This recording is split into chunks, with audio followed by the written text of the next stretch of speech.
As close as you're gonna get to the theatrical experience at home, that was Martin Scorsese talking about Blu-ray at Blu-con 2.0 last year. What's going on this year? This year, it's all about expanding the marketplace for Blu-ray format. That also includes a lot of 3D, and we're also hearing from a lot of the studio executives about their plans, particularly with the future of online delivery. Yeah, it's pretty interesting. Right? BlueCon 2010, that's the gathering this year. One of the keynotes, well, we'll talk about James Cameron and John Lando in a second, but Amazon's chief, basically if you bought video or audio through any form of Amazon, a guy named Bill Carr was probably in charge of that. He's been analyzing the data about why people do or do not buy Blu-ray. Had some really interesting stuff to say.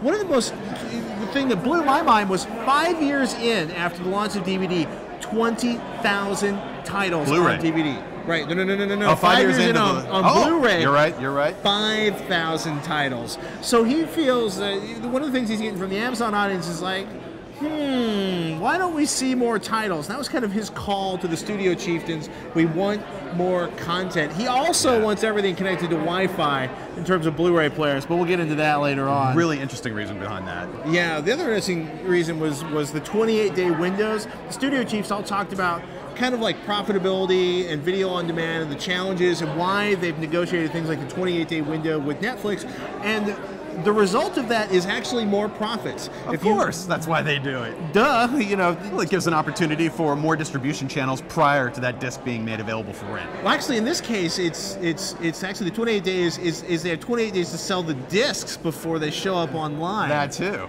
But I was also thinking, like, for cable distribution, we can offer that movie as a pay-per-view event before it's available on disc, and that's one of the things they're doing.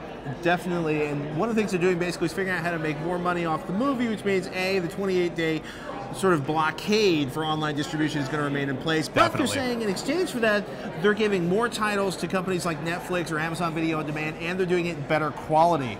The big draw, though, Cameron and Lando? Oh, without a doubt. Two powerful directors, producer-director combination. Yeah, not both directors, obviously. Classic movies, but they're passionate about the format itself. Blu-ray, for one specific reason.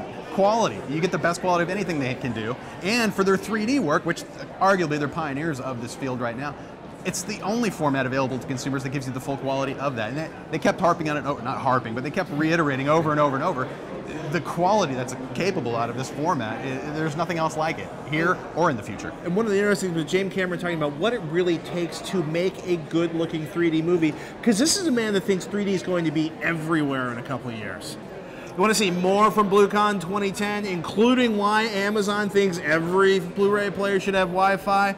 And of course, we've got James Cameron, John Landau, Rita Belda. She's basically the archivist in charge of Sony's archives. This is all the Columbia movies. Bridge on the River Kwai, this is the woman who'll make it so beautiful. Check out next week's episode of HCNation.tv. Look for the HCNation.tv/BlueCon 2010.